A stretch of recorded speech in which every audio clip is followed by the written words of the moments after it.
Hello' everyone, আমি আলোচনা কৰি আছোঁ প্ৰফিট এণ্ড লছ ৰিলেটেড প্ৰব্লেমছৰ বিষয়ে। ইয়াতে এটা প্ৰব্লেম লোৱা হৈছে যে ৰাণীয়ে এখন আৰ্টিকল কিনিলে 2700ত আৰু বেচিলে 1800ত। এতিয়া আমি ইয়াৰ প্ৰফিট অৰ লছৰ পাৰ্চেণ্টেজটো উলিয়াব লাগে। এই ক্ষেত্ৰত আমি লক্ষ্য কৰিব পাৰিম যে যিটো কষ্ট প্ৰাইচ আছিল সেইটো চেলিং প্ৰাইচতকৈ অধিক, সেই হিচাপত গ'লে বস্তুটোৰ আমি লছহে পাম। গতিকে ইয়াতে দিয়া আছে কষ্ট প্ৰাইচটো দিয়া আছে 2700 আৰু চেলিং প্ৰাইচটো দিয়া আছে 1800। গতিকে আমি লোকচানটো পাম CP মাইনাছ SP।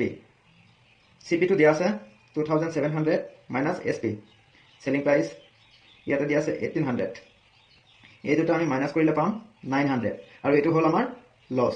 এতিয়া আকৌ লছ পাৰ্চেণ্টেজটো উলিয়াব লাগে। লছ পাৰ্চেণ্টেজৰ ক্ষেত্ৰত আমি গম পাওঁ যে লছ ডিভাইডেড বাই CP ইনটু 100%। ইয়াতে লছটো উলিয়ালোঁ আমি 900, CPটো দিয়া আছে 2700 ইনটু 100%। 0 0 কাটা গ'ল, 0 0 কাটা গ'ল, 9 ইয়াত 3 বাৰ যাব। গতিকে 100 ডিভাইডেড বাই 3% আৰু এইটো আমি 33 1/3%টো লিখিব পাৰোঁ। এইটোৱে হ'ল আমাৰ লছ পাৰ্চেণ্টেজটো। ধন্যবাদ।